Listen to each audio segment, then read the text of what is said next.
প্রধানমন্ত্রীকে দেখে নয়, মমতা ব্যানার্জির নির্দেশে তিনি একটা পশ্চিম বাংলার মুখ্যমন্ত্রী, একটা রাজ্যের মুখ্যমন্ত্রী। তিনি চাইছেন ভারতবর্ষের সেনা জওয়ানদের উত্তম বাড়াতে, মানুষ পথে নেমে তাদের সেলুট জানাক, তাদের কর্মী জানাক, মানুষ সেনাদের পাশে আছে। আমরা ভারতবর্ষের প্রধানমন্ত্রীর পাশে আছি, আমরা ভারতবর্ষের স্বরাষ্ট্রমন্ত্রীর পাশে আছি। তার একটাই কারণ, আমরা চাইবো না ভারতবর্ষের কোনো মায়ের পেল খালি হোক, আমরা চাইবো না কোনো বোনের স্মৃতি খালি হোক, আমরা চাইবো পাকিস্তানকে যোগ্য জবাব দিয়ে গোটা দেশটাকে ধূলিসাৎ করে দেওয়া। যদি তাই প্রকৃত হয়, বলে দাও পুলওয়ামা হত্যাকাণ্ড হয়েছে, এত দিনে নিরীহ নিরপরাধ মানুষ আরডিএস বিস্ফোরণের মধ্য দিয়ে তারা মারা গেছে, তার সঠিক তদন্ত হলো না। আজকে 26 জন মানুষ, নিরীহ নিরপরাধ মানুষ, তাদেরকে গুলি করে খুন করা হয়েছে। আমরা চাই সেই সব পরিবারের পক্ষ থেকে আমাদের দাবি, ভারতবর্ষের জনগণ দাবি করছে প্রধানমন্ত্রী স্বরাষ্ট্রমন্ত্রীর কাছে এর যথাযথ ব্যবস্থা হোক। যারা এই সংগঠনের সঙ্গে যুক্ত, যারা জঙ্গি কার্যকলাপে যুক্ত, আজকে তাদের তদন্ত করে বের করে যোগ্য জবাব দিয়ে তাদেরকে হিসাব দিতে হবে ভারতবর্ষের মানুষকে।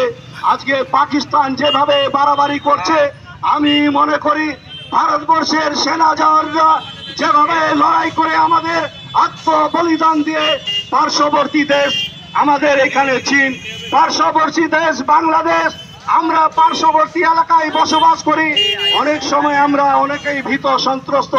মালদা থেকে নিয়ে শুরু করে পশ্চিমবাংলার প্রত্যেকটা জায়গায় জেলা প্রশাসনে কয়েকদিন আগে আমরা দেখলাম সবাই একজোটবদ্ধভাবে পশ্চিমবাংলার মানুষ তথা ভারতবর্ষের মানুষ। আমরা শুধু এটুকুই বলতে চাই, পশ্চিমবাংলার মুখ্যমন্ত্রী মমতা ব্যানার্জি আজকে পশ্চিমবাংলার মাটিতে সরকার যেই থাকুক না কেন, দেশের স্বার্থে, জাতির স্বার্থে, মানুষের স্বার্থে মুখ্যমন্ত্রী মমতা ব্যানার্জি সর্বত্র ভাবে ভারতবর্ষের পাশে আছেন। তার এই নির্দেশে আজকে আমাদের এই লড়াই এবং আন্দোলন। আমরা শুধু চাইবো যারা আজকে ভারতবর্ষের শহীদ হয়েছেন তাদের জন্য যোগ্য, তারা যেন আইনি হোক, তারা প্রশাসনিক ভাবে হোক, এবং তার যে পরিবার যারা আছেন তাদের পরিবারের জন্য স্বরাষ্ট্র দপ্তর থেকে নিয়ে শুরু করে ভারতবর্ষের প্রধানমন্ত্রীকে দায়িত্ব নিতে হবে। যারা শহীদ হয়ে খুন হয়েছেন তাদের পরিবারের জন্য দায়িত্ব নিতে হবে, কারণ তাদের আত্মরক্ষা, তাদের পরিবারের জন্য আজকে 130 কোটি ভারতবর্ষের মানুষ আমরা দিবারাত্রি সমস্ত জেগে জেগে মানুষের কাজ করতে পারি। তাদের এই আত্মবলিদান ভোলার নেই। সারে জাহাঁ সে আচ্ছা হিন্দুস্তান হামারা, ঈশ্বর আল্লাহ তেরো নাম সবকো সম্মত দে ভগবান। কারণ প্রত্যেকটা মানুষ আমরা যে যাই ধর্মে বিশ্বাস করি না কেন, আমি শুধু এটুকুই কথা বলবো যে একজন মানুষ, আমরা হিন্দু হই, মুসলমান হই, জৈন হই, খ্রিস্টান হই, যখন আমাদের রক্তের দরকার হয়, একটা ভাই যখন ভবানীপুর ব্রিজের কাছে অ্যাক্সিডেন্ট করে 1 বোতল রক্তের দরকার হলে তখন আমরা ভাবি না কে হিন্দু কে মুসলমান, তখন আমরা ভাবি আমার ভাইটাকে কিভাবে বাঁচানো যায়। একজন গর্ভবতী মা যখন রক্তের দরকার হয় তখন আমরা ভাবি না কে হিন্দু কে মুসলমান, তখন ভাবি আমার মাটাকে, সদ্যজাত শিশুটাকে কিভাবে আমার মায়ের কোলে নিয়ে আসানো যায়, তার প্রক্রিয়া আমরা তৈরি করি।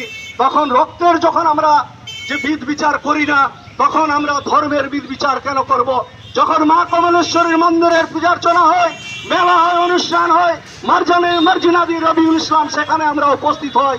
যখন চণ্ডীপুরের পীরের মাজার হয়, যখন বাংলুয়ার পীরের মাজার হয়, হিন্দু ভাইরা অনেক দোকান নিয়ে যান, সেখানে ব্যবসা বাণিজ্য করেন। মনোজরামের মতো লোকরা সবাই গিয়ে তুলসী বাংলুয়ার মাটি, চণ্ডীপুরের মাটিতে পীরের মাজারে সেন্নি সালাওয়াত চড়ান, চাদর চড়ান। এটাই ভারতবর্ষের কালচার, এটাই ভারতবর্ষের সংস্কৃতি, এটাই পশ্চিমবাংলার সংস্কৃতি। আজকে যারা জাতির ভিত্তিতে পশ্চিমবাংলাকে বানানোর চক্রান্ত করছে, আমরা এর তীব্র প্রতিবাদ করি। আমরা বিগত দিনে মার্ক্সবাদী কমিউনিস্ট পার্টি দীর্ঘ 34 বছর বুদ্ধদেব ভট্টাচার্য জ্যোতির্বাবুর আমরা আমল দেখেছি। তার আগে 72-77 কংগ্রেস পিরিয়ড ছিল, তার আগে জোট সরকার চলেছে। আমরা এভাবে পশ্চিমবাংলার মাটিতে কোন রকম কোনোদিন বিশ্ব